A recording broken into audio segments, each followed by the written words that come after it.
ਇਹ ਪੁਰਤਸ਼ੱਦਦ ਸਿਆਸਤ ਦੇ ਨਾਲ ਤਾਜਰ ਬਰਾਦਰੀ ਦੇ तमाम ਕਾਰੋਬਾਰ ਠੱਪ ਹੋ ਜਾਂਦੇ ਨੇ। ਸਾਡਾ ਬਿਜ਼ਨਸ ਇਸ ਟਾਈਮ ਬਿਲਕੁਲ ਜ਼ਮੀਨਦੋਜ਼ ਹੋ ਗਿਆ, ਕੋਈ ਕੰਮ ਨਹੀਂ ਚੱਲਦਾ ਪਿਆ। ਤੁਸੀਂ ਹੁਣ ਬਾਜ਼ਾਰ 'ਚ ਆ ਕੇ ਦੇਖਦੇ ਪਏ ਹੋ, ਆਪਣੀ ਵੀਡੀਓ ਉੱਧਰ ਕਰੋ, ਬਿਲਕੁਲ ਸਨਾਟੇ ਨੇ। ਜਿਹੜੇ ਉੱਪਰ ਬੈਠੇ ਨੇ ਉਹਨਾਂ ਦੀ ਆਪਸ ਦੇ ਵਿੱਚ ਪੁਰਤਸ਼ੱਦਦ ਸਿਆਸਤ ਤੇ ਆਪਸ ਵਿੱਚ ਬਦਮਜ਼ਗੀ ਤੇ ਮੁਲਕ ਦਾ ਮਾਹੌਲ ਖਰਾਬ ਕੀਤਾ। ਜੋ ਕੁਝ ਵੀ ਕਰ ਰਹੇ ਨੇ ਨਾ, ਇਹ ਬਹੁਤ ਹੀ ਬੁਰਾ ਕਰ ਰਹੇ ਨੇ। 9 ਮਈ ਨੂੰ ਜੋ ਕੁਝ ਹੋਇਆ, ਪੁਰਜ਼ੋਰ ਤਾਜਰ ਉਹਦੀ ਮਜ਼ੰਮਤ ਕਰਦੇ ਨੇ ਔਰ ਐਸਾ ਕੰਮ ਨਹੀਂ ਸੀ ਕਰਨਾ ਚਾਹੀਦਾ।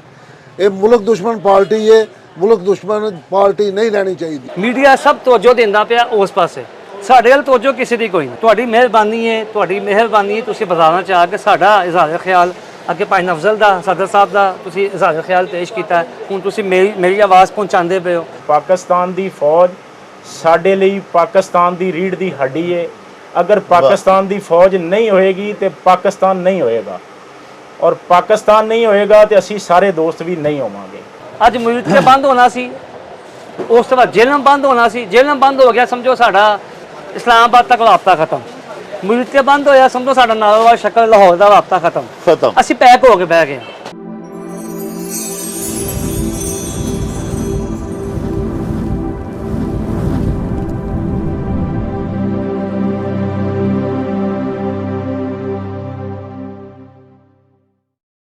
प्यारे वेखन वाले हो, साडे प्यारे पाकिस्तान दे विच साडे खुद गरज मतलब परस्त ते हवसे इकतदार दे विच अन्ने सियासतदानां ने ऐसी पुरतशद्दद सियासत नूं मुल्क दे विच रिवाज दे दिता है कि ज़बरदस्त मुआशी अदम इस्तेहकाम पैदा हो चुकिया है।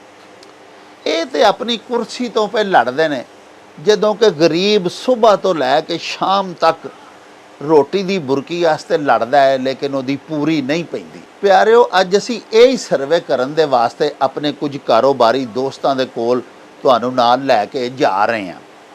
रेल बाज़ार का एक नाल जैली बाज़ार है साडे गुजरांवाला दे विच, जिन्हों सर्कुलर बाज़ार आख्या जाता है। इस बाज़ार दे विच अफजल शाकर ट्रेडर्स नां दे एक साडे दोस्त कपड़े का कारोबार करते हैं। सब तो पहले आओ तुहानू उन्हां दे नाल मिलवाने आ। उन्हां दी दुकान ते असीं इस वेले बैठे हैं ते उन्हां नू पुछने आ कि साडे मुल्क दे विच जिहड़ी सियासतदानां दी छीना झपटी है आपस दे विच, इकतदार दी जिहड़ी इन्हां दी जंग है, कदी रैलियां निकलदियां ने, कदी एहतजाज हो रहे ने, उहदे नाल ना सिर्फ आमदोरफ्त साड़ी मुतासर हो गई हुई है, एक शहर तो दूसरे शहर जान लग्या लोग डरते हैं कि रस्ते दे विच किधरे कोई एहतजाजी रैली ना निकली होवे, किधरे कोई ऐसा जलूस ना निकलिया होवे जेड़े अग्गां ला रहे होन, जेड़े ट्रैफिक दे विच रखना अंदाजी कर रहे होन, ते कारोबार बहुत ज़्यादा ही मुतासर हो के रह गए ने। अज प्यारे वेखन वालिओ, इमरान खान साहब जिहड़े कि साडे तहरीक इंसाफ दे चेयरमैन ने, उन्हां वल्लों फिर पावर शो का ऐलान किया गया होया सी ते उन्हां ने पूरे पंजाब दे टिकट होल्डर्स नूं बुला के जमान पार्क दे विच कल ये हुक्म दिता सी कि अज यानी 18 मई वाले दिहाड़े, अज जुमेरात वाले दिन सारे लोग मुरीद के इकट्ठे होण ते उत्थे फिर पावर शो किया जाए। साहिबो, ये जिहड़ियां एहतजाजी रैलियां, ये जिहड़े पावर शो, ये जिहड़े जलूस कढे जांदे ने, इहदे नाल गुजरांवाला ते पिंडी तक ते लाहौर तक आपस दे विच, चूंकि मुरीद के GT रोड ब्लॉक हो जाना सी ते शहरां दे आपस दे विच राबते कट कतदे ने। जिहड़े लोग लाहौर तो, जिहड़ा कि मरकजी शहर है साडे सूबा पंजाब दा सूबाई दारुल हकूमत है, उत्थों माल लिया के गिरदो नवाह दे शहरां दे विच वेचदे ने, उन्हां दा कारोबार बंद हो जाता है। ना वो लाहौर जा सकते हैं, ना माल की खरीदारी करके लिया सकते हैं, ना उन्हां दीयां दुकानदारियां चलदियां ने। लेकिन एहतजाजी रैलियां और जलूस कड्ढण वाले, पुरतशद्दद जलूस कड्ढण वाले सियासतदान ये बिल्कुल नहीं सोचते कि पाकिस्तान नूं किस कदर नुकसान हो रहा है, सरकार दे खजाने नूं कितना नुकसान होंदा है। एक दिन बाज़ार ते दुकानां ਬੰਦ ਹੋਣ ਨਾਲ ਕਿੰਨੇ ਅਰਬਾਂ ਰੁਪਇਆਂ ਦਾ ਕਾਰੋਬਾਰ ਨਹੀਂ ਹੋ ਸਕਦਾ, ਤੇ ਕਿੰਨੇ ਗਰੀਬ ਲੋਕ ਹਜ਼ਾਰ ਜਿਨ੍ਹਾਂ ਦਾ ਕੋਈ ਸਿਆਸਤ ਨਾਲ ਤਲਕ ਨਹੀਂ, ਜਿਨ੍ਹਾਂ ਰੋਟੀ ਦੀ ਬੁਰਕੀ ਕਮਾ ਕੇ ਖਾਣੀ ਹੈ, ਜਿਹੜੇ ਡੇਲੀ ਵੇਜਿਸ ਤੇ ਕੰਮ ਕਰਦੇ ਨੇ, ਜਿਹੜੇ ਯੌਮੀਆਂ ਉਜਰਤ ਤੇ ਕੰਮ ਕਰਦੇ ਨੇ, ਜਿਹੜੇ ਦੁਕਾਨਦਾਰਾਂ ਨੇ, ਤਾਜਰ ਪੇਸ਼ਾ ਲੋਕ ਨੇ, ਫੈਕਟਰੀ ਓਨਰਸ ਨੇ, ਉਹ ਕਿਸ ਕਦਰ ਉਹਨਾਂ ਦਾ ਕਾਰੋਬਾਰ ਜਿਹੜਾ ਉਹਦਾ ਪੱਠਾ ਬਹਿ ਜਾਂਦਾ। ਆਓ ਅਫਜ਼ਲ ਸ਼ਾਕਰ ਹੋਰਾਂ ਦੇ ਨਾਲ ਤੁਹਾਨੂੰ ਮਿਲਵਾਈਏ ਤੇ ਆਪਣੇ ਇਸ ਦੋਸਤ ਨੂੰ ਪੁੱਛੀਏ ਕਿ ਇਹਨਾਂ ਦਾ ਕਾਰੋਬਾਰ ਮੌਜੂਦਾ ਸਿਆਸੀ ਅਦਮ ਇਸਤਹਿਕਾਮ ਦੇ ਜ਼ਮਾਨੇ ਦੇ ਵਿੱਚ ਕਿਸ ਕਿਸਮ ਦਾ ਚੱਲ ਰਿਹਾ ਹੈ। मैं मोहम्मद अफजल शाकर, सदर Madina cloth market, chairman standing committee on Gujranwala GDA, तो अपने तमाम दोस्तां नाल और मुल्क दे तमाम ताजर भाइयों दे नाल, तमाम अवामे पाकिस्तान दे नाल मुखातब हाँ। लखां ते करोड़ां दरूद प्यारे आका मुहम्मद मुस्तफा सल्लल्लाहु अलैहि वसल्लम ते, और इस कायनात दा वजूद ही उन्हां दी हस्ती तो शुरू हुंदा है।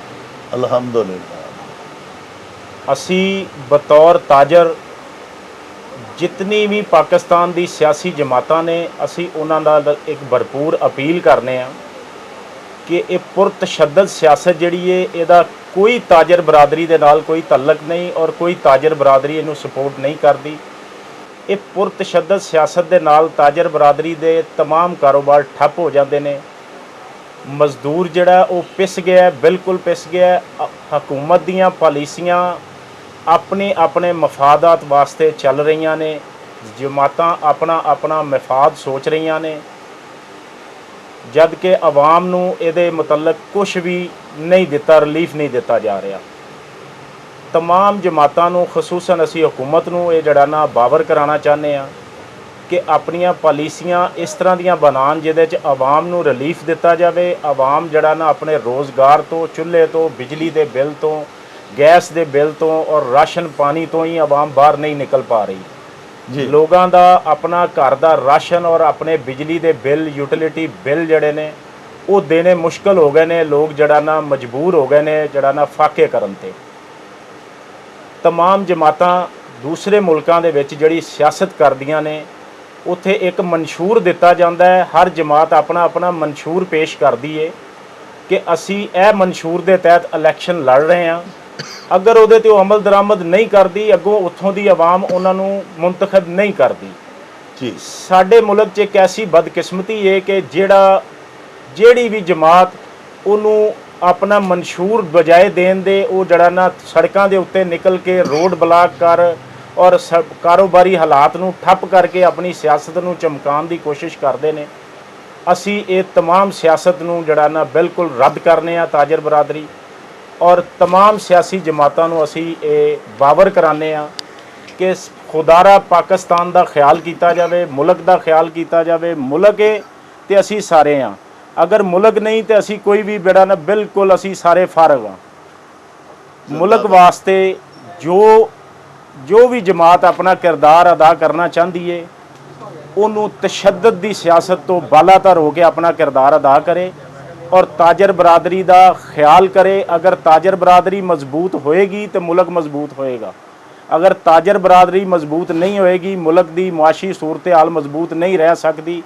ताजर बरादरी साढ़े कारोबारी हालात ऐसे ने कि असी बिल बिजली दे देन तो असी बहुत ज़्यादा परेशान हाँ कि इतने इतने बिल आ रहे हैं, इतने इतने गैस दे, बिजली दे और पेट्रोल की प्राइस जिथे चली गई है। सानू साड़ियाँ जड़ियाँ रोज़मर्रा दियाँ चीज़ां ने वो इस कदर महंगियाँ मिल रही ने कि आवाम जड़ा ना कपड़ा लीड़ा लैन तो और दूसरे मामला तो बिल्कुल जड़ा ना वो परेशान है।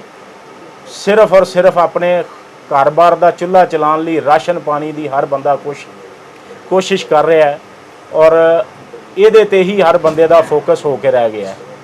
अगर हुकूमत ये ते फौरी तौर पर कोई इकदामात नहीं करेगी तो ताजर बरादरी भी जड़ा ना वो बिल्कुल दब जाएगी, जिहदी असी भरपूर मजम्मत करने आ। और मैं तमाम सियासी जमातां नूं फिर एक बारी अपील करना कि मुल्क दा खुदारा सोचो, तशद्दद दी सियासत तो बाहर आओ, एक दूसरे नूं नीचा दिखाने की कोशिश ना करो, मुल्क दा फ़ायदा सोचो, मुल्क दे मफाद च सोचो। पाकिस्तान दी फौज ਸਾਡੇ ਲਈ ਪਾਕਿਸਤਾਨ ਦੀ ਰੀੜ੍ਹ ਦੀ ਹੱਡੀ ਹੈ। ਅਗਰ ਪਾਕਿਸਤਾਨ ਦੀ ਫੌਜ ਨਹੀਂ ਹੋਏਗੀ ਤੇ ਪਾਕਿਸਤਾਨ ਨਹੀਂ ਹੋਏਗਾ, ਔਰ ਪਾਕਿਸਤਾਨ ਨਹੀਂ ਹੋਏਗਾ ਤੇ ਅਸੀਂ ਸਾਰੇ ਦੋਸਤ ਵੀ ਨਹੀਂ ਹੋਵਾਂਗੇ। ਇਸ ਬਾਜ਼ਾਰ ਦੇ ਵਿੱਚ ਸਿਆਸਤ ਦਾ ਕੋਈ ਲਿੰਕ ਨਹੀਂ। ਇਹ ਜੋ ਪਿਛਲੇ ਹਫਤੇ ਦੇ ਵਿੱਚ, ਪਿਛਲੀ ਮੰਗਲ ਤੋਂ ਲੈ ਕੇ ਅੱਜ ਜੁਮੇਰਾਤ ਤੱਕ ਜੋ ਮਾਮਲਾ ਹੋਇਆ ਹੈ, ਉਹਦੇ ਵਿੱਚ ਜੋ ਹਾਲਾਤ ਨੇ ਕੰਮ ਖਰਾਬ ਕੀਤੇ ਨੇ, ਅਸੀਂ ਆਪਣੇ ਭੁਗਤਾਨ ਵੱਲੋਂ, ਆਪਣੇ ਮਾਮਲਾ ਵੱਲੋਂ ਬਹੁਤ ਡਿਸਟਰਬ ਹਾਂ। ਅਸੀਂ ਤੁਸੀਂ ਨਿਜ਼ਾਮ ਚਲਾ ਸਕਦੇ ਹਾਂ ਆਪਣਾ, ਜਿਹੜਾ ਸਾਡੇ ਤੋਂ ਨੀਚੇ ਵਾਲਾ ਤਬਕਾ ਹੈ ਉਹ ਨਹੀਂ ਨਿਜ਼ਾਮ ਚਲਾਉਂਦਾ ਪਿਆ। ਉਸ ਤੋਂ ਬਾਅਦ ਇਹ ਜੋ ਨੂਨ ਲੀਗ ਨੇ ਜਾਂ ਪੀਪਲ ਪਾਰਟੀ, ਨੂਨ ਲੀਗ ਪੀਡੀਆਈ ਦੇ ਪਿੱਛੇ ਪਈ ਹੈ, ਪੀਡੀਆਈ ਪੀਡੀਐਮ ਦੇ ਪਿੱਛੇ ਪਈ ਹੈ, ਠੀਕ ਹੈ। ਉਹਦੇ ਉਹ ਆਪਣਾ ਬਿਜ਼ਨਸ ਚਲਾਉਂਦੇ ਪਏ ਨੇ, ਉਹਨਾਂ ਦਾ ਬਿਜ਼ਨਸ ਹੀ ਹੈ। ਵਾਹ, ਜਿਵੇਂ ਟਿਕਟ ਹੋਲਡਰ ਬੰਦੇ ਬਹੁਤੇ ਲੈ ਆਏਗਾ, ਜਿਵੇਂ ਬੰਦਾ ਲੈ ਆਏਗਾ ਸਮਝੋ ਉਹਨੂੰ ਐਮਪੀ ਐਮਐਲਏ ਦਾ ਟਿਕਟ ਪੱਕਾ ਹੋ ਗਿਆ। ਉਹ ਲੀਡਰ ਜਿਹੜੇ ਬੈਠੇ ਨੇ ਉਹ ਇਹ ਵੇਖਦੇ ਨੇ ਕਿ ਕਿਸ ਹਲਕੇ ਚੋਂ ਕਿੰਨਾ ਬੰਦਾ ਨਿਕਲਿਆ, ਇਹਨੂੰ ਟਿਕਟ ਦੇ ਦਿਓ। ਉਹ ਸਾਨੂੰ ਨਹੀਂ ਵੇਖਦੇ। ਜੇ ਤੁਸੀਂ ਪੀਡੀਆਈ ਦੇ ਹੋ, ਮੈਂ ਪੀਪਲ ਪਾਰਟੀ ਦਾ ਹਾਂ, ਤਾਂ ਮੈਂ ਜਲਸਿਆਂ 'ਚ ਨਹੀਂ ਜਾਂਦਾ, ਕੰਮ ਛੱਡ ਕੇ ਨਹੀਂ ਕੋਈ ਜਾਂਦਾ। ਜਲਸਿਆਂ 'ਚ ਕੌਣ ਲੋਕ ਜਾਂਦੇ ਨੇ, ਸਾਡੇ ਇਲਮ 'ਚ ਨਹੀਂ। ਦਿਹਾੜੀਦਾਰ ਬੰਦੇ ਜਾਂਦੇ ਨੇ, 100 200 500 ਦੇ ਕੇ ਉਹਨਾਂ ਲੈ ਜਾਂਦੇ ਨੇ, ਲੇਕਿਨ ਕਾਰੋਬਾਰੀ ਬੰਦਾ ਨਹੀਂ ਜਾਂਦਾ, ਕਿਉਂਕਿ ਉਹਦਾ ਇਸ ਕੰਮ ਨਾਲ ਲਿੰਕ ਹੀ ਨਹੀਂ। ਉਹਦਾ ਕੰਮ ਇਲੈਕਸ਼ਨ ਵਾਲੇ ਦਿਨ ਉਹ ਜਿਹਨੂੰ ਪਸੰਦ ਕਰਦਾ ਵੋਟ ਜਾ ਕੇ ਪਾਉਂਦਾ, ਉਸ ਤੋਂ ਵੋਟ ਪਾ ਕੇ ਫਿਰ ਉਹ ਵਾਪਸ ਦੁਕਾਨ ਤੇ ਆਪਣੇ ਕੰਮ ਤੇ ਆ ਜਾਂਦਾ। ਉਹਨੇ ਆਪਣਾ ਰਿਜ਼ਕ ਹਲਾਲ ਕਮਾਣਾ ਜੀ, ਉਹਨੂੰ ਸਵਾਏ ਇਸ ਕੰਮ ਤੋਂ, ਕਿਉਂਕਿ ਉਹ ਜਿਹੜਾ ਅਸਲੀ ਕਾਰੋਬਾਰੀ ਬੰਦਾ ਹੈ ਉਹ ਆਪਣੇ ਕਾਰੋਬਾਰ ਨੂੰ ਵੀ ਇਬਾਦਤ ਸਮਝਦਾ। ਉਹਨੇ ਇਬਾਦਤ ਸਮਝ ਕੇ ਇਹਨੂੰ ਨੇਕ ਨੀਤੀ ਨਾਲ ਕੰਮ ਕਰਨਾ ਹੈ। ਜਿਸ ਤਰ੍ਹਾਂ ਸਾਡੀ ਜਮਾਤਾਂ ਬੈਠੀਆਂ ਨੇ, ਕਦੀ ਕੋਈ ਗਵਰਨਮੈਂਟ 'ਚ ਆ ਜਾਂਦਾ, ਕਦੀ ਕੋਈ ਗਵਰਨਮੈਂਟ 'ਚ ਆ ਜਾਂਦਾ, ਉਹਨੂੰ ਆਪਣੀ ਉਹ ਇਬਾਦਤ ਦਾ ਨਾਮ ਲੈ ਕੇ ਸਿਆਸਤ 'ਚ ਆ ਕੇ ਰਿਸ਼ਵਤ ਵੀ ਖਾਂਦੇ ਨੇ, ਦਿੰਦੇ ਵੀ ਨੇ, ਆਪਣੀ ਸੀਟਾਂ ਵਧਾਉਂਦੇ ਨੇ। ਉਹਨਾਂ ਦੀ ਇਹ ਤਜਾਰਤ ਹੈ ਜੀ। ਹਾਂ, ਉਹ ਆਪਣਾ ਉਹਨਾਂ ਦਾ ਬਿਜ਼ਨਸ ਹੈ। ਸਾਡੀ ਇਹ ਤਜਾਰਤ ਹੈ, ਉਹਨਾਂ ਦੀ ਉਹ ਉਹਨਾਂ ਦਾ ਬਿਜ਼ਨਸ ਇਸ ਟਾਈਮ ਪੀਕ ਤੇ ਗਿਆ ਹੈ, ਉਚਾਈ ਤੇ ਗਿਆ ਹੈ। ਸਾਡਾ ਬਿਜ਼ਨਸ ਇਸ ਟਾਈਮ ਬਿਲਕੁਲ ਜ਼ਮੀਨਦੋਜ਼ ਹੋ ਗਿਆ, ਕੋਈ ਕੰਮ ਨਹੀਂ ਚੱਲਦਾ ਪਿਆ। ਤੁਸੀਂ ਹੁਣ ਬਾਜ਼ਾਰ 'ਚ ਆ ਕੇ ਦੇਖਦੇ ਪਏ ਹੋ, ਆਪਣੀ ਵੀਡੀਓ ਉੱਧਰ ਕਰੋ, ਬਿਲਕੁਲ ਸਨਾਟੇ ਨੇ। ਦੁਕਾਨਾਂ 10 ਵਜੇ ਖੁੱਲ੍ਹਦੀਆਂ, ਕੋਈ 5 ਵਜੇ ਚੱਲ ਜਾਂਦਾ, ਕੋਈ 6 ਵਜੇ ਚੱਲ ਜਾਂਦਾ, ਕੋਈ 7 ਵਜੇ ਚੱਲ ਜਾਂਦਾ। ਹੱਦ ਤੱਕ ਇਹੀ ਬਾਜ਼ਾਰ ਨੇ, ਇਹੀ ਮਹੀਨੇ ਹੁੰਦੇ ਨੇ ਦੁਕਾਨਦਾਰ 10 ਵਜੇ ਵੀ ਨਹੀਂ ਜਾਣ ਨੂੰ ਤਿਆਰ ਹੁੰਦੇ ਕਿ ਇੰਨਾ ਮਾਸ਼ਾਅੱਲਾ ਕਾਰੋਬਾਰ ਹੁੰਦਾ ਹੈ, ਬਾਹਰ ਰੌਣਕ ਬਾਜ਼ਾਰ ਹੈ। ਲੇਕਿਨ ਹੁਣ ਸਨਾਟੇ ਨੇ, ਖਾਮੋਸ਼ੀ ਹੈ। ਉਹਦੀ ਵਜ੍ਹਾ ਇਹਨਾਂ ਜਮਾਤਾਂ ਦੀ ਜਿਹੜੇ ਉੱਪਰ ਬੈਠੇ ਨੇ, ਉਹਨਾਂ ਦੀ ਆਪਸ ਦੇ ਵਿੱਚ ਪੁਰ ਤਸ਼ੱਦਦ ਸਿਆਸਤ ਤੇ ਆਪਸ ਵਿੱਚ ਬਦਮਜ਼ਗੀ ਤੇ ਮੁਲਕ ਦਾ ਮਾਹੌਲ ਖਰਾਬ ਕੀਤਾ ਹੈ। ਮੀਡੀਆ ਸਭ ਤਵੱਜੋ ਦਿੰਦਾ ਪਿਆ ਉਸ ਪਾਸੇ, ਸਾਡੇ ਵੱਲ ਤਵੱਜੋ ਕਿਸੇ ਦੀ ਕੋਈ ਨਹੀਂ। ਤੁਹਾਡੀ ਮਿਹਰਬਾਨੀ ਹੈ, ਤੁਸੀਂ ਬਾਜ਼ਾਰਾਂ 'ਚ ਆ ਕੇ ਸਾਡਾ ਇਜ਼ਹਾਰ ਖਿਆਲ ਅੱਗੇ ਭਾਈ ਨਫਜ਼ਲ ਦਾ, ਸਦਰ ਸਾਹਿਬ ਦਾ ਤੁਸੀਂ ਇਜ਼ਹਾਰ ਖਿਆਲ ਪੇਸ਼ ਕੀਤਾ। ਹੁਣ ਤੁਸੀਂ ਮੇਰੀ ਆਵਾਜ਼ ਪਹੁੰਚਾਉਂਦੇ ਪਏ ਹੋ, ਤੇ ਜੋ ਉਹਨਾਂ ਨੇ ਗੱਲ ਕੀਤੀ ਮੈਂ ਵੀ ਉਹਨੂੰ ਰਿਪੀਟ ਕਰਾਂਗਾ ਤੇ ਜ਼ੋਰ ਨਾਲ ਰਿਪੀਟ ਕਰਾਂਗਾ ਕਿ ਤੁਹਾਡੀ ਮਿਹਰਬਾਨੀ ਹੈ, ਸਾਡੇ ਛੋਟੇ ਤਾਜਰਾਂ ਵੱਲ ਤਵੱਜੋ ਦਿਓ, ਆਪਣੇ ਮਾਮਲਾਤ ਆਪਣੇ ਤੱਕ ਰੱਖੋ। ਜੇ ਤੁਸੀਂ ਜਲਸੇ ਜਲੂਸ ਕੱਢਦੇ ਨੇ ਤਾਂ ਉਹ ਇੱਕ ਆਪਣੇ ਇਲਾਕਿਆਂ ਤੱਕ ਕੱਢੋ, ਉਹ ਇੱਕ ਜਗ੍ਹਾ ਮਹਿਸੂਸ ਕਰ ਲਓ। ਵੋਟ ਨਾ ਲੈ ਕੇ ਆਓ। ਅੱਜ ਮੂਲਕ ਬੰਦ ਹੋਣਾ ਸੀ, ਉਸ ਤੋਂ ਬਾਅਦ ਜੇਲ੍ਹਾਂ ਬੰਦ ਹੋਣਾ ਸੀ, ਜੇਲ੍ਹਾਂ ਬੰਦ ਹੋ ਗਿਆ ਸਮਝੋ ਸਾਡਾ ਇਸਲਾਮਾਬਾਦ ਤੱਕ ਰਾਬਤਾ ਖਤਮ। ਮੁਲਕ ਬੰਦ ਹੋਇਆ ਸਮਝੋ ਸਾਡਾ ਨਾਲੋਵਾਲ ਸ਼ਕਲ ਲਾਹੌਰ ਦਾ ਰਾਬਤਾ ਖਤਮ। ਅਸੀਂ ਪੈਕ ਹੋ ਕੇ ਬਹਿ ਗਏ। ਤੇ ਇਹਨੂੰ ਖੁਦਾਵਾ ਹੈ, ਇਹਨੂੰ ਸਾਡੀ ਐਲਤ ਕੋਲ ਜਾਨ ਛਡਾਓ। ਇਸ ਮਾਮਲਾ ਤੋਂ ਆਪਣੇ ਮਾਮਲਾ ਆਪਣੇ ਤੱਕ ਰੱਖੋ, ਸਾਨੂੰ ਨਾ ਵਿੱਚ ਲਿਓ। ਸਾਡਾ ਜਿਹਦੇ ਨਾਲ ਲਿੰਕ ਹੈ ਉਹਨੂੰ ਸਾਡੇ ਦਿਲ 'ਚ ਰਹਿਣ ਦਿਓ। ਤੁਸੀਂ ਜੋ ਕਰਦੇ ਪਏ ਹੋ ਉਹ ਘਰਾਂ ਦੇ ਵਿੱਚ ਵੀ ਲੜਾਈ ਪਹੁੰਚ ਗਈ ਹੈ। ਬਾਪ ਬੇਟੇ ਦੇ ਖਿਲਾਫ ਹੋ ਗਿਆ, ਬੇਟਾ ਬਾਪ ਦੇ ਖਿਲਾਫ ਹੋ ਗਿਆ, ਬਾਪ ਬੈਠਾ ਪੀਡੀਆਈ ਨਾਲ, ਬੇਟਾ ਬੈਠਾ ਨੂਨ ਲੀਗ ਨਾਲ। ਇਹ ਘਰ ਦੇ ਵਿੱਚ ਮਾਮਲਾ ਹੋ ਗਏ ਨੇ ਤੇ ਇਹਨੂੰ ਆਪਣੇ ਤੱਕ ਰੱਖੋ, ਜ਼ਾਤੀਆ ਤੱਕ ਨਾ ਲੈ ਕੇ ਆਓ। ਰਿਸ਼ਤੇ ਵੀ ਖਰਾਬ ਹੁੰਦੇ ਪਏ ਨੇ, ਜਿਹਦਾ ਬੱਚੀਆਂ ਵਿਆਹੀਆਂ ਹੈ ਉਹ ਵੀ ਰਿਸ਼ਤੇ ਖਰਾਬ ਹੁੰਦੇ ਨੇ ਕਿ ਜੀ ਇਲੈਕਸ਼ਨ ਆਉਂਦੇ ਨੇ, ਉਹਨੇ ਸਾਡੇ ਵੱਲ ਵੋਟ ਨਹੀਂ ਪਾਏ, ਅਸੀਂ ਉਹਨਾਂ ਵੱਲ ਵੋਟ ਨਹੀਂ ਪਾਣਾ, ਸਾਡੀ ਬੱਚੀ ਉਹਨਾਂ ਵੱਲ, ਸਾਡਾ ਬੱਚਾ ਉਹਨਾਂ ਵੱਲ। ਇੱਥੋਂ ਤੱਕ ਗੱਲਾਂ ਪਹੁੰਚ ਗਈਆਂ। ਤੇ ਇਸ ਚੀਜ਼ ਨੂੰ ਬਚਾਓ, ਮੁਲਕ ਨੂੰ ਬਚਾਓ। ਜੋ ਤੁਸੀਂ ਮਨਸ਼ੂਰ ਲੈ ਕੇ ਆਂਦੇ ਹੋ ਉਹਦੇ ਤੇ ਕਾਇਮ ਰਹੋ, ਨਹੀਂ ਕਾਇਮ ਰਹਿੰਦੇ ਤੇ ਪਿੱਛੇ ਹੋ ਜਾਓ। ਇਹਦਾ ਮਤਲਬ ਹੈ ਤੁਸੀਂ ਆਪਣੇ ਵਾਅਦਾ ਖਿਲਾਫੀ ਹੋ। ਜਿਹੜਾ ਬੰਦਾ ਆਂਦਾ ਕਹਿੰਦਾ ਜੀ ਪਿਛਲੀ ਗਵਰਨਮੈਂਟ ਨੇ ਕੀਤਾ, ਚਾਹੇ ਉਹ ਪਿਛਲੀ ਗਵਰਨਮੈਂਟ 10 ਸਾਲ ਦੀ ਹੈ ਭਾਵੇਂ 1.5 ਸਾਲ ਦੀ ਹੈ, ਉਹ ਪਿਛਲੀ ਗਵਰਨਮੈਂਟ ਤੇ ਪਾ ਦਿੰਦਾ। ਸਾਨੂੰ ਇਹ ਚੀਜ਼ ਨਹੀਂ ਗਵਾਰਾ। ਤੁਸੀਂ ਆਏ ਹੋ, ਤੁਸੀਂ ਤੁਹਾਡੇ ਕੋਲ ਪੈਸੇ ਨੇ, ਤੁਸੀਂ ਸਭ ਹਸੀਅਤ ਹੋ, ਤੁਸੀਂ ਆਪ ਪੈਸੇ ਦੇ ਕੇ ਮਾਮਲਾ ਠੀਕ ਕਰ ਲਓ। ਤੇ ਅਗਰ ਮਾਮਲਾਤ ਮੁਲਕ ਦੇ ਇੰਨੇ ਖਰਾਬ ਨੇ ਤੇ ਤੁਸੀਂ ਕਾਹਦੇ ਲਈ ਵਿੱਚ ਕੁੱਦਦੇ ਹੋ? ਹਾਂਜੀ, ਵਿੱਚ ਆਓ ਹੀ ਨਾ। ਹਾਂਜੀ, ਤੁਸੀਂ ਸਭ ਕੁਝ ਵੇਖ ਚਾਹ ਕੇ ਹਾਲਾਤ ਵੇਖ ਕੇ ਆਉਂਦੇ ਹੋ। ਮੁਲਕ ਨੂੰ ਉਸ ਵੇਲੇ ਟੇਕ ਓਵਰ ਕੀਤਾ ਜਦੋਂ ਮੁਲਕ ਦਿਵਾਲੀਆ ਹੋ ਗਿਆ ਸੀ। ਹਾਂ, ਕਿਉਂ ਕੀਤਾ ਹੈ?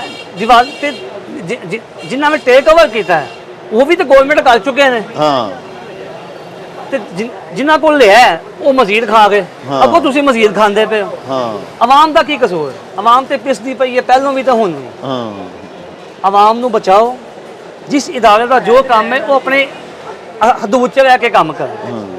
ਦੇਖੋ ਅਸੀਂ ਜੇ ਤੁਹਾਡਾ ਕੰਮ ਹੈ ਸਹਾਫਤ ਦਾ, ਮੈਂ ਤੁਹਾਡੇ ਕੰਮ ਚਾਹਾਂਗਾ ਨਾ ਤੇ ਮੈਨੂੰ ਪਤਾ ਹੀ ਨਹੀਂ ਇੱਕ ਚੀਜ਼ ਦਾ, ਮੈਂ ਐਵੇਂ ਗਲਤ ਮਲਤ ਗੱਲਾਂ ਕਰ ਦਿਆਂਗਾ, ਲੋਕੀ ਮਜ਼ਾਕ ਉਡਾਉਣਗੇ। ਤੁਹਾਡਾ ਜਿਸ ਸ਼ੋਬੇ 'ਚ ਹੈਗੀ ਤੁਸੀਂ ਉਹ ਸ਼ੋਬੇ 'ਚ ਰਹੋ। ਹਾਂ ਅਦਲੀਆ ਵਾਲੇ ਉਹ ਅਦਲੀਆ ਆਪਣੇ ਮਾਮਲਾ 'ਚ ਰਹੇ, ਜੋ ਉਹਨੇ ਫੈਸਲਾ ਕੀਤਾ ਉਹਨੂੰ ਮਨਾਵੇ। ਉਹ ਜਿਸ ਵੀ ਜਮਾਤ ਦਾ ਜਿਸ ਵੀ ਅਹੁਦੇ ਤੇ ਹੈ ਉਹਨੂੰ ਅਦਲੀਆ ਆਪਣੇ ਫੈਸਲੇ ਮਨਾਵੇ। ਤੁਸੀਂ ਫੌਜ ਦੇ ਖਿਲਾਫ ਗੱਲ ਕੀਤੀ ਹੈ, ਫੌਜ ਆਪਣੇ ਕਾਨੂੰਨ ਦੇ ਤਹਿਤ ਉਹਦੇ ਤੇ ਕਾਰਵਾਈ ਕਰੇ ਤੇ ਕੋਈ ਇਦਾਰਾ ਉਹਦੇ ਵਿੱਚ ਮੁਲਵਸ ਨਾ ਹੋਵੇ। ਵਾਹ ਕਿ ਜੀ ਇਹਨੂੰ ਕੱਲ ਨੂੰ ਇਹਨੂੰ ਮੈਂ ਉੱਤੇ ਲਿਆਉਣਾ ਤੇ ਇਹ ਮੇਰੇ ਬੰਦਾ ਫਾਇਦੇ ਦਾ ਹੈ, ਇਹਦੇ ਤੇ ਕੇਸ ਖਤਮ ਕਰ ਦਿਓ, ਉਹਦੇ ਤੇ ਪਾ ਦਿਓ, ਇਹ ਕੰਮ ਨਹੀਂ ਹੋਣਾ ਚਾਹੀਦਾ। ਜੇ ਮੈਂ ਪਹਿਲੇ ਪੀਐਮ ਸਾਂ ਤੇ ਹੁਣ ਪੀਐਮ ਨਹੀਂ ਹੈ ਤੇ ਮੈਂ ਕੱਲ ਨੂੰ ਕਿਸੇ ਨੂੰ ਪਤਾ ਜੀ ਇਹਨੂੰ ਪੀਐਮ ਲਿਆਉਣਾ ਹੈ ਤੇ ਇਹਨੂੰ ਮਾਫੀ ਦੇ ਦਿਓ ਕੇਸਾਂ 'ਚੋਂ, ਇਹ ਨਹੀਂ ਹੋਣਾ ਚਾਹੀਦਾ। ਇੰਡੀਆ ਸਾਡੇ ਤੋਂ ਕਿਉਂ ਅੱਗੇ ਗਿਆ? ਉਹ ਜਿਹਨੂੰ ਅਸੀਂ ਚਾਹੇ ਲਾ ਕਹਿੰਦੇ ਸਾਂ, ਹਾਂ ਸਭ ਤੋਂ ਪਹਿਲਾਂ ਉਹ ਜਦੋਂ ਗਵਰਨਮੈਂਟ ਵਿੱਚ ਆਇਆ, ਅਮਰੀਕਾ ਨੇ ਉਹਦਾ ਵੀਜ਼ਾ ਰਿਜੈਕਟ ਕੀਤਾ ਕਿ ਇਹਨੂੰ ਅਸੀਂ ਵੀਜ਼ਾ ਨਹੀਂ ਦੇਣਾ। ਫਿਰ ਉਹੀ ਅਮਰੀਕਨ ਪ੍ਰੈਜ਼ੀਡੈਂਟ ਵੀਜ਼ਾ ਉਹਨੇ ਆਪ ਭੇਜਿਆ ਕਿ ਜਨਾਬ ਸਾਡੇ ਮੁਲਕ 'ਚ ਆਓ। ਹਾਂ ਅਸੀਂ ਇੰਡਸਟਰੀ ਲਾਉਂਦੇ ਆ ਪਾਕਿਸਤਾਨ ਦੇ ਵਿੱਚ ਤੇ ਚਾਈਨਾ ਕੋਲੋਂ ਜੇ ਲੈਂਦੇ ਆ ਮਸ਼ੀਨਰੀ ਤੇ ਅਸੀਂ ਮਾਇਦਾ ਕਰਨੀ ਜੀ, ਚਲਾਉਣੀ ਵੀ ਤੁਸੀਂ ਹੈ, ਸਾਡੇ ਬੰਦੇ ਮਜ਼ਦੂਰ ਬਣਨਗੇ। ਇੰਡੀਆ ਮਾਹਿਦਾ ਕਰਦਾ 6 ਮਹੀਨੇ ਦਾ ਕਿ 6 ਮਹੀਨਾ ਤੁਸੀਂ ਚਲਾਉਣੀ ਹੈ, ਬਾਅਦ 'ਚੋਂ ਸਾਡੇ ਬੰਦੇ ਚਲਾਉਣਗੇ। ਹਾਂ ਤੁਹਾਡਾ ਕੰਮ ਖਤਮ, ਤੁਸੀਂ ਚਲੇ ਜਾਣਾ।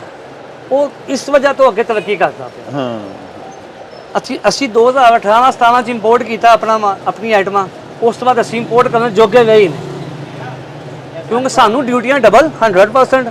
ਜਾਂ ਚਾਈਨਾ ਤੋਂ ਬੰਦੇ ਇੱਥੇ ਆ ਕੇ ਬੈਠੇ ਨੇ, ਉਹਨਾਂ ਨੂੰ ਬਕਾਇਦਾ ਆਈਡੈਂਟੀਟੀ ਕਾਰਡ ਮਿਲੇ ਨੇ ਪਾਕਿਸਤਾਨ ਦੇ, ਉਹਨਾਂ ਨੂੰ ਉਹ ਮਾਲ ਮੰਗਵਾਉਂਦੇ ਹਨ ਤੇ ਉਹਨਾਂ ਨੂੰ 60% ਡਿਊਟੀ ਆਫ ਹੁੰਦੀ ਸੀ। ਹਾਂ ਉਹ ਸਾਡੀਆਂ ਪ੍ਰੋਡਕਟ ਸਾਡੇ ਤੋਂ ਸਸਤੀਆਂ ਦਿੰਦੇ ਪਏ ਸਨ ਸਾਡੇ ਬਾਜ਼ਾਰ 'ਚ। ਹਾਂ ਅਸੀਂ ਪਿੱਛੇ ਦੇ ਪਿੱਛੇ ਬੈਕ ਐਂਡ ਦੇ ਚਲੇ ਗਏ। ਅਸੀਂ ਆਪਣੇ ਆਪ ਨੂੰ ਇਤਨਾ ਡਿਪੈਂਡ ਕਰ ਲਿਆ ਦੂਜੇ ਮੁਲਕਾਂ ਤੇ ਕਿ ਅਸੀਂ ਹੁਣ ਆਪਣੇ ਜੋਗੇ ਵੀ ਨਹੀਂ ਆ। ਤੇ ਉਸ ਵਜ੍ਹਾ ਤੋਂ ਆ ਕੇ ਸਾਡੇ ਵਜ਼ੀਰ ਜੇ ਸਾਹਿਬ ਨੇ, ਸੀਐਮ ਸਾਹਿਬ ਨੇ, ਪੀਐਮ ਸਾਹਿਬ ਨੇ, ਉਹਨਾਂ ਨੂੰ ਜਾ ਕੇ ਕਹਿਣਾ ਪੈਂਦਾ ਪਿਆ ਕਿ ਹਮ ਮੰਗਨੇ ਨਹੀਂ ਆਏ, ਇਹ ਹਮਾਰੀ ਮਜਬੂਰੀ ਹੈ। ਤੇ ਤੁਸੀਂ ਖੁਦਦਾਰ ਮੁਲਕ ਬਣੋ। ਪਾਕਿਸਤਾਨ ਲਾ ਇਲਾਹਾ ਤੇ ਬਣਿਆ ਹੈ, ਲਾ ਇਲਾਹਾ ਇਲੱਲ੍ਲਾਹ ਮੁਹੰਮਦ ਰਸੂਲੁल्लाह। ਇਸ ਬੁਨਿਆਦ ਤੇ ਪਾਕਿਸਤਾਨ ਬਣਿਆ। ਸਾਨੂੰ ਐਸੇ ਬੁਨਿਆਦ ਨੂੰ ਅੱਗੇ ਲੈ ਕੇ ਜਾਣਾ ਚਾਹੀਦਾ। ਜਿਹੜਾ ਆਪਣਾ ਮਨਸ਼ੂਰ ਤੇ ਕਾਇਮ ਹੈ ਉਹ ਗਵਰਨਮੈਂਟ ਵਿੱਚ ਆਈਏਗਾ, ਜਿਹੜਾ ਮਨਸ਼ੂਰ ਤੇ ਨਹੀਂ ਕੰਮ ਆਵਾਮ ਆਪੇ ਉਹਨੂੰ ਪਿੱਛੇ ਛੁੱਟ ਦੇਗੀ। ਇਹ ਆਵਾਮੀ ਫੈਸਲਾ ਹੈ, ਇਹ ਕਿਸੇ ਦਾ ਫੈਸਲਾ ਨਹੀਂ ਹੈ ਕਿ ਕੌਣ ਆਵੇ ਕੌਣ ਨਹੀਂ, ਇਹ ਆਵਾਮ ਤੇ ਛੁੱਟ ਦੇ।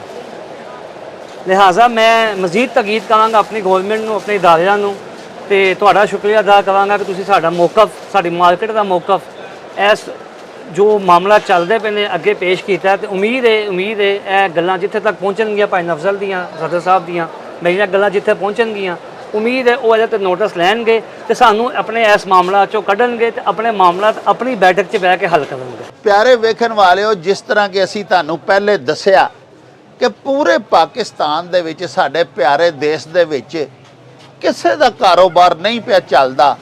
ਸਿਆਸਤਦਾਨਾਂ ਦੀ ਸਿਆਸਤ ਵੀ ਪਈ ਚੱਲਦੀ ਹੈ ਤੇ ਉਹਨਾਂ ਦੀ ਤਜਾਰਤ ਵੀ ਪਈ ਚੱਲਦੀ। ਤੁਸੀਂ ਵੇਖਿਆ ਸੁਣਿਆ ਭਈ 3-3 4-4 5-5 ਕਰੋੜ ਦੀ ਪੀਟੀਆਈ ਦੀ ਟਿਕਟ ਵਿਕਣ ਡਈ ਹੈ। ਯਾਨੀ ਉਹਨਾਂ ਦਾ ਕਾਰੋਬਾਰ ਠੀਕ ਹੈ, ਲੇਕਿਨ ਸਾਡੇ ਪਿਆਰੇ ਪਾਕਿਸਤਾਨ ਦੇ ਵਿੱਚ ਆਮ ਕਾਰੋਬਾਰੀ ਆਦਮੀ ਦਾ, ਤਜਾਰਤ ਪੇਸ਼ਾ ਆਦਮੀ ਦਾ, ਤਨਖਾਹਦਾਰ ਮੁਲਾਜ਼ਮ ਦਾ, ਪਿਆਰਿਓ ਯੌਮੀਆ ਉਜਰਤ ਤੇ ਕੰਮ ਕਰਨ ਵਾਲੇ ਦਾ, ਡੇਲੀ ਵੇਜਿਸ ਦੇ ਉੱਤੇ ਮਜ਼ਦੂਰੀ ਕਰਨ ਵਾਲੇ ਦਾ ਕੱਖ ਕੰਡਾ ਨਹੀਂ ਰਿਹਾ। ਇੰਤਹਾਈ ਬਦਹਾਲੀ ਦਾ ਸ਼ਿਕਾਰ ਹੈ। ਹੁਣ ਅਸੀਂ ਤੁਹਾਨੂੰ ਨਾਲ ਲੈ ਕੇ ਆਏ ਹਾਂ ਸਾਡੇ ਸ਼ਹਿਰ ਗੁਜਰਾਂਵਾਲੇ ਦੇ ਕਾਰੋਬਾਰ ਦਾ ਸਭ ਤੋਂ ਵੱਡਾ ਮਰਕਜ਼, ਸਾਡਾ ਜਿਹੜਾ ਰੇਲ ਬਾਜ਼ਾਰ ਅਖਵਾਉਂਦਾ ਹੈ, ਉਹਦੇ ਮੋਹਤਰਮ ਸਦਰ ਹਾਜੀ ਸਦੀਕ ਸਾਹਿਬ ਸਾਡੇ ਨਾਲ ਮੌਜੂਦ ਨੇ। ਉਹਨਾਂ ਦੇ ਨਾਲ ਤੁਹਾਨੂੰ ਮਿਲਵਾਨੇ ਆ ਤੇ ਹਾਜੀ ਸਾਹਿਬ ਨੂੰ ਪੁੱਛਨੇ ਆ ਕਿ ਉਹਨਾਂ ਦੇ ਬਾਜ਼ਾਰ ਦੇ ਵਿੱਚ, ਉਹਨਾਂ ਦੇ ਕਾਰੋਬਾਰ ਦੀ, ਉਹਨਾਂ ਦੇ ਸੰਗੀ ਸਾਥੀ ਜਿਹੜੇ ਦੁਕਾਨਦਾਰਾਂ ਸਾਰੇ ਉਹਨਾਂ ਦੇ ਵੋਟਰ ਸਪੋਰਟਰ ਨੇ ਇਸ ਬਾਜ਼ਾਰ ਦੇ, ਕੀ ਕਾਰੋਬਾਰ ਦੀ ਕੈਫੀਅਤ ਤੇ ਇਹਨਾਂ ਦਾ ਕੰਮਕਾਜ ਕਿਸ ਤਰ੍ਹਾਂ ਦਾ ਪਿਆ ਚੱਲਦਾ। ਆਓ ਤੁਹਾਨੂੰ ਹਾਜੀ ਸਦੀਕ ਸਾਹਿਬ ਨਾਲ ਮਿਲਵਾਈਏ। अस्सलाम वालेकुम भाई साहब। वालेकुम अस्सलाम जी। भाई साहब सुनाओ, माशाल्लाह अपने कारोबार दी पहले सुनाओ, फिर मार्केट दा हाल दसो। मार्केट दा हालात ये ने, महंगाई ने फड़ के गरीब आदमी मार के रखता है। कारोबार बिल्कुल बर्बाद हो गए ने, किराएदार परेशान है। ਲੋਕੀ ਕਾਰੋਬਾਰ ਆਪਣਾ ਪੇਟ ਪੂਰਾ ਕਰਨ ਕਿ ਸਾਡੇ ਕੋਲ ਕੱਪੜਾ ਲੈਣ ਆਉਣ। ਹਾਂ ਇਹਨਾਂ ਨੇ ਇੰਨਾ ਕਿ ਸਾਨੂੰ ਸਿਆਸਤਦਾਨਾਂ ਨੇ ਪਰੇਸ਼ਾਨ ਕਰ ਛੱਡਿਆ ਜਿਹਦਾ ਬਿਆਨ ਹੀ ਕੋਈ ਨਹੀਂ। ਆਪਣੀ ਲੜਾਈ ਲੜਦੇ ਨੇ, ਕਰੋੜਾਂ ਰੁਪਏ ਦੀ ਟਿਕਟ ਇੱਕ ਪਾਰਟੀ ਵੀ ਖਰੀਦ ਰਹੀ ਹੈ ਇਲੈਕਸ਼ਨ ਲੜਨ ਵਾਸਤੇ। ਸਾਡੇ ਵਾਸਤੇ ਕੀ ਸੋਚਦੇ ਨੇ? ਅਸੀਂ ਕਮਾਵਾਂਗੇ ਤੇ ਇਹਨਾਂ ਨੂੰ ਟੈਕਸ ਦੇਵਾਂਗੇ, ਅਗਰ ਕਮਾਵਾਂਗੇ ਨਹੀਂ ਤੇ ਟੈਕਸ ਕਿੱਥੋਂ ਦੇਵਾਂਗੇ? ਖੁਦਾਰਾ ਕੋ ਤਾਜਰ ਬਰਾਦਰੀ ਵੱਲ ਵੇਖੋ, ਜਿਹੜੀ ਰੀੜ ਦੀ ਹੱਡੀ ਹੈ, ਜਿਹਨੇ ਤੁਹਾਨੂੰ ਟੈਕਸ ਦੇਣਾ ਤੇ ਗਵਰਨਮੈਂਟ ਚੱਲਣੀ ਹੈ। ਲਿਹਾਜ਼ਾ ਤੁਹਾਡੀ ਮਿਹਰਬਾਨੀ ਹੈ, ਹਾਲਾਤ ਬੜੇ ਖਰਾਬ ਨੇ ਬਾਜ਼ਾਰ ਦੇ, ਤੇ ਇਹ ਮੁਲਕ ਨੂੰ ਬਰਬਾਦੀ ਵਾਲੀ ਤਰਫ ਨਾ ਲਿਜਾਓ, ਮੁਲਕ ਨੂੰ ਬਿਹਤਰੀ ਤਰਫ ਲਿਜਾਓ। ਕੋ ਮੁਲਕ ਵਾਸਤੇ ਬਿਹਤਰ ਕਰੋ, ਆਪਣੀ ਲੜਾਈ ਛੱਡੋ ਤੇ ਆਵਾਮ ਵੱਲ ਵੇਖੋ। ਰੋਟੀ ਕੱਪੜਾ ਮਕਾਨ ਰੋਟੀ ਬੜੀ ਪਰੇਸ਼ਾਨ ਹੈ ਦੁਨੀਆ। ਖਾਣ ਪੀਣ ਦੀ ਚੀਜ਼ ਇੰਨੀ ਮਹਿੰਗਾਈ ਤੇ ਆ ਕਿ ਕੋਈ ਬੰਦਾ ਖਰੀਦ ਨਹੀਂ ਸਕਦਾ। ਲਿਹਾਜ਼ਾ ਮੇਰੀ ਇਹ ਦਰਖਾਸਤ ਹੈ ਕਿ ਤੁਹਾਡੀ ਮਿਹਰਬਾਨੀ ਹੈ, ਲੜਾਈ ਮੁਕਾਓ ਆਪਣੀ ਤੇ ਆਵਾਮ ਵੱਲ ਤੇ ਤਵੱਜੋ ਦਿਓ। ਕੋ ਕਾਰੋਬਾਰ ਚੱਲੇ, ਕੋ ਅਸੀਂ ਵੀ ਖੁਸ਼ਹਾਲ ਹੋਈਏ, ਕਿਰਾਏਦਾਰ ਖੁਸ਼ਹਾਲ ਹੋਵੇ, ਦੁਕਾਨਦਾਰ ਖੁਸ਼ਹਾਲ ਹੋਵੇ। ਇਸ ਵੇਲੇ ਬਹੁਤ ਪਰੇਸ਼ਾਨੀ ਹੈ ਮਾਰਕੀਟਾਂ ਦੇ ਅੰਦਰ। ਹਾਜੀ ਸਾਹਿਬ, ਇਹ ਜਿਹੜੀ ਸਿਆਸਤ ਦੇ ਵਿੱਚ ਤਸ਼ੱਦਦ ਆ ਗਿਆ, ਜਿਵੇਂ ਵੇਖੋ ਨਾ ਹੁਣ 9 ਮਈ ਵਾਲੇ ਵਾਕਿਆਤ ਹੀ ਹੋਏ ਨੇ। ਇੱਕ ਬੰਦਾ ਤੇ ਜ਼ਨਾਨੀ ਮੋਟਰਸਾਈਕਲ ਤੇ ਜਾਣ ਡਏ ਸਨ ਤੇ ਉਹਨਾਂ ਨੂੰ ਥੱਲੇ ਲਾ ਕੇ ਉਹਨਾਂ ਦੇ ਮੋਟਰਸਾਈਕਲ ਨੂੰ ਅੱਗ ਲਾ ਦਿੱਤੀ। ਇੱਕ ਐਂਬੂਲੈਂਸ 'ਚ ਮਰੀਜ਼ ਜਾ ਰਹੇ ਸਨ, ਉਹ ਮਰੀਜ਼ ਨੂੰ ਉਹਦੇ ਲਵਾਹਕੀਨ ਨੂੰ ਐਂਬੂਲੈਂਸ 'ਚੋਂ ਥੱਲੇ ਲਾ ਕੇ ਤੇ ਐਂਬੂਲੈਂਸ ਸਾੜ ਛੱਡੀ। ਹਾਂਜੀ, ਇਹ ਤਸ਼ੱਦਦ ਦੇ ਜਿਹੜੇ ਵਾਕਿਆਤ ਸਿਆਸਤ ਵਿੱਚ ਆ ਗਏ ਨੇ। ਪੁੱਤਰ ਜਿਹੜਾ ਪਿਓ ਦੇ ਖਿਲਾਫ ਹੋ ਗਿਆ, ਇਹ ਕੀ ਚੱਕਰ ਹੈ? ਇਹਦੇ ਨਾਲ ਅਸੀਂ ਕਿੱਥੇ, ਇੱਕ ਸਾਡਾ ਕਾਰੋਬਾਰ ਨਹੀਂ ਰਿਹਾ, ਇੱਕ ਸਾਡਾ ਅਖਲਾਕ ਵੀ ਨਹੀਂ ਰਿਹਾ। ਜੋ ਕੁਝ ਵੀ ਕਰ ਰਹੇ ਨੇ ਨਾ, ਇਹ ਬਹੁਤ ਹੀ ਬੁਰਾ ਕਰ ਰਹੇ ਨੇ। 9 ਮਈ ਨੂੰ ਜੋ ਕੁਝ ਹੋਇਆ, ਪੁਰਜ਼ੋਰ ਤਾਜਰ ਉਹਦੀ ਮਜ਼ੰਮਤ ਕਰਦੇ ਨੇ, ਔਰ ਐਸਾ ਕੰਮ ਨਹੀਂ ਸੀ ਕਰਨਾ ਚਾਹੀਦਾ। ਇਹ ਮੁਲਕ ਦੁਸ਼ਮਣ ਪਾਰਟੀ ਹੈ, ਮੁਲਕ ਦੁਸ਼ਮਣ ਪਾਰਟੀ ਨਹੀਂ ਰਹਿਣੀ ਚਾਹੀਦੀ। ਇਹਨੇ ਮੁਲਕ 'ਚ ਇੰਨਾ ਕਿ ਇੰਤਸ਼ਾਰ ਫੈਲਾਤਾ ਜਿਹਦਾ ਬਿਆਨ ਹੀ ਕੋਈ ਨਹੀਂ। ਹਰ ਬੰਦਾ ਜਿਹੜਾ ਨਾ ਦੇਖੋ, ਅੱਗਾਂ ਲਵਾਈਆਂ ਨੇ, ਅਰਬਾਂ ਰੁਪਏ ਨੁਕਸਾਨ ਕੀਤਾ, ਐਂਬੂਲੈਂਸਾਂ ਸਾੜੀਆਂ, ਕੋਰ ਕਮਾਂਡਰ ਦਾ ਘਰ ਸਾੜਿਆ, ਆਪਣਾ ਤਿਆਰਾ ਸਾੜਿਆ ਮੈਂ ਮਾਲਮ ਦਾ। ਕੋ ਖੁਦਾ ਦਾ ਖੌਫ ਖਾਓ, ਕੋ ਆਵਾਮ ਨੂੰ ਜੀਣ ਦਾ ਹੱਕ ਦਿਓ, ਮਾਰ ਛੜਿਆ ਜੀ ਆਵਾਮ ਨੂੰ। ਪਿਆਰੇ ਵੇਖਣ ਵਾਲਿਓ, ਅਸਾਂ ਤੁਹਾਨੂੰ ਸ਼ਹਿਰ ਗੁਜਰਾਂਵਾਲਾ ਦੇ ਅਹਿਮ ਤਜਾਰਤੀ ਮਰਾਕਜ਼ ਤੇ ਮਾਰਕੀਟਾਂ ਦੀ ਸੈਰ ਕਰਾਈ। ਅਸਾਂ ਤਾਜਰ ਪੇਸ਼ਾ ਦੋਸਤਾਂ ਦਾ ਇੱਕ ਸਰਵੇ ਕਰਕੇ ਤੁਹਾਡੀ ਸੇਵਾ ਦੇ ਵਿੱਚ ਪੇਸ਼ ਕੀਤਾ। ਪਿਆਰਿਓ, ਸਿਆਸਤਦਾਨਾਂ ਨੂੰ ਆਪਣੀ ਸਿਆਸਤ ਦਾ ਪਿਆ ਹੋਇਆ ਹੈ, ਜਦ ਕਿ ਸਾਡੇ ਮੀਡੀਆ ਪਰਸਨਸ ਜਿੰਨੇ ਨੇ, ਸਾਡੇ ਜਿੰਨੇ ਟੈਲੀਵਿਜ਼ਨਸ ਨੇ, ਉਹ ਸਾਰੇ ਸਿਆਸੀ ਜਮਾਤਾਂ ਨੂੰ ਤੇ ਸਿਆਸੀ ਜਿਹੜੀ ਸਾਡੇ ਮੁਲਕ ਦੇ ਵਿੱਚ ਇਸ ਵੇਲੇ ਚਪਕਲਸ਼ ਚੱਲ ਰਹੀ ਹੈ PDM ਦੀ ਤੇ PTI ਦੀ, ਉਹਨੂੰ ਕਵਰ ਕਰਨ ਦੇ ਵਿੱਚ ਮਸਰੂਫ ਨੇ। ਸਾਡੇ ਜਿੰਨੇ TV ਚੈਨਲਸ ਨੇ, ਬਾਕੀ ਸਾਡੇ ਮੀਡੀਆ ਦੇ ਜਿਸ ਕਦਰ ਰਿਸੋਰਸਿਸ ਨੇ, ਸਾਡਾ ਸੋਸ਼ਲ ਮੀਡੀਆ ਹੈ, ਉਹ ਸਿਰਫ ਸਿਆਸਤਦਾਨਾਂ ਨੂੰ ਤੇ ਮੁਖਤਲਿਫ ਸਿਆਸੀ ਜਮਾਤਾਂ ਨੂੰ ਪਿਆ ਕਵਰ ਕਰਦਾ ਹੈ। ਸਾਡੇ ਪਿਆਰੇ ਪਾਕਿਸਤਾਨ ਦੇ ਵਿੱਚ ਆਮ ਆਦਮੀ ਦਾ ਕੀ ਹਾਲ ਹੈ, ਸਾਡੇ ਤਾਜਰ ਪੇਸ਼ਾ ਲੋਕ ਜਿਹੜੇ ਨੇ ਉਹਨਾਂ ਤੇ ਕੀ ਪਈ ਵਾਪਰਦੀ ਹੈ, ਤਨਖਾਹਦਾਰ ਮੁਲਾਜ਼ਮੀਨ ਤੇ ਸਾਡੇ ਮੁਲਕ ਦੀ ਅਕਸਰੀਅਤ ਜਿਨ੍ਹਾਂ ਨੇ ਕਰਕੇ ਖਾਣਾ ਹੈ, ਉਹਨਾਂ ਦੇ ਨਾਲ ਕੀ ਪਈ ਬੀਤਦੀ ਹੈ। ਇਹਨੂੰ ਕਦੀ ਕਿਸੇ TV ਨੇ ਮੌਜ਼ੂਏ ਬਹਿਸ ਨਹੀਂ ਬਣਾਇਆ ਤੇ ਨਾ ਸੋਸ਼ਲ ਮੀਡੀਆ ਉਹਨਾਂ ਲੋਕਾਂ ਦੇ ਦੁੱਖਾਂ ਦਾ ਇਹਾਤਾ ਕਰਦਾ ਹੈ ਤੇ ਨਾ ਉਹਨਾਂ ਦੀ ਗੱਲ ਨੂੰ ਬੁਲੰਦ ਕਰਦਾ ਹੈ, ਉਹਨਾਂ ਦੀ ਆਵਾਜ਼ ਬੁਲੰਦ ਕਰਦਾ ਹੈ, ਜਿਹੜੇ ਇਸ ਵੇਲੇ ਮੁਆਸ਼ੀ ਅਦਮ ਇਸਤਹਿਕਾਮ ਦੇ ਹੱਥੋਂ ਪਿਸ ਰਹੇ ਨੇ।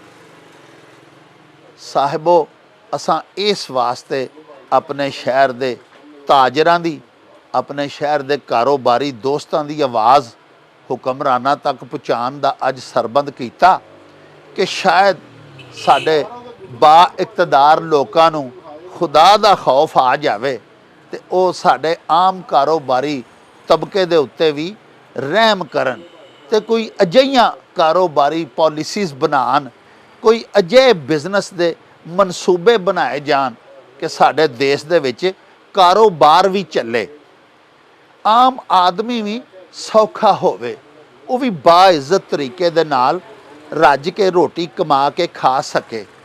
ਕਿਉਂਕਿ ਇੱਕ ਇੱਕ ਦੁਕਾਨਦਾਰ ਦੇ ਨਾਲ ਅੱਗੋਂ 5-5 7-7 ਮੁਲਾਜ਼ਮ ਵੀ ਜੁੜੇ ਹੁੰਦੇ ਨੇ।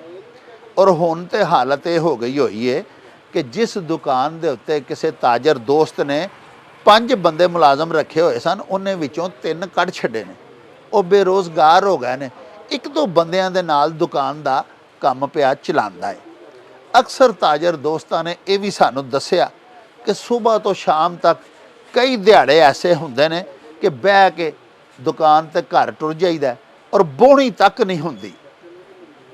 ਸਾਹਿਬੋ, ਅਗਰ ਤਾਜਰ ਨਹੀਂ ਕਮਾਣਗੇ, ਆਪਣੇ ਘਰ ਦੀ ਰੋਟੀ ਨਹੀਂ ਚਲਾ ਸਕਣਗੇ, ਆਪਣੇ ਯੂਟਿਲਿਟੀ ਬਿਲਸ ਨਹੀਂ ਦੇ ਸਕਣਗੇ, ਆਪਣੇ ਬੱਚਿਆਂ ਦੀਆਂ ਫੀਸਾਂ ਨਹੀਂ ਦੇ ਸਕਣਗੇ, ਆਪਣੇ ਮੁਲਾਜ਼ਮਾਂ ਨੂੰ ਤਨਖਾਹਾਂ ਨਹੀਂ ਦੇ ਸਕਣਗੇ, ਤੇ ਪਿਆਰਿਓ ਗੌਰਮੈਂਟ ਨੂੰ ਕਿੱਥੋਂ ਟੈਕਸ ਦੇਣਗੇ?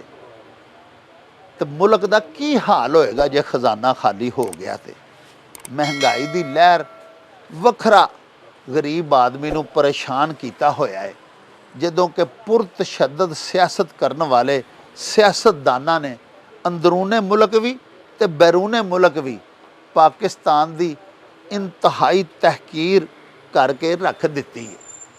ਸਾਹਿਬੋ, ਦੁਆ ਕਰੋ ਅੱਲਾਹ ਪਾਕ ਦੇ ਹਜ਼ੂਰ ਕਿ ਅੱਲਾਹ ਪਾਕ ਸਾਡੇ ਸਿਆਸਤਦਾਨਾਂ ਨੂੰ ਮੱਤ ਦੇਵੇ ਤੇ ਮੁਲਕ ਕੌਮ ਦੇ ਵਾਸਤੇ ਇਹ ਕੋਈ ਭਲਾ ਕੰਮ ਵੀ ਕਰ ਜਾਣ। ਅੱਜ ਤਾਈਂ ਤੇ ਇਹਨਾਂ ਸਿਰਫ ਮਤਲਬ ਪ੍ਰਸਤੀ ਤੇ ਖੁਦ ਗਰਜ਼ੀ ਦੀ ਸਿਆਸਤ ਕੀਤੀ ਹੈ, ਇਹਨਾਂ ਆਮ ਆਦਮੀ ਦਾ ਨਹੀਂ ਸੋਚਿਆ। ਹਵਸੇ ਇਕਤਦਾਰ ਦੇ ਵਿੱਚ ਬਾਹਮ ਦਸਤੋ ਗਿਰੇਬਾਨ ਨੇ ਤੇ ਇੱਕ ਦੂਜੇ ਦਾ ਗਲਮਾ ਫੜ ਕੇ ਇੱਕ ਦੂਜੇ ਨੂੰ ਮੰਦਾ ਪਏ ਆਖਦੇ ਨੇ, ਮਾੜੇ ਦਾ ਕੋਈ ਨਹੀਂ ਪਿਆ ਸੋਚਦਾ। ਇਹਦੇ ਨਾਲ ਹੀ ਸਾਨੂੰ ਦਿਓ ਇਜਾਜ਼ਤ, ਰੱਬ ਰਾਖਾ ਤੇ ਅੱਲਾ ਬੇਲੀ। ਉਹ ਚੱਲ ਮੇਲੇ ਨੂੰ ਚਲੀ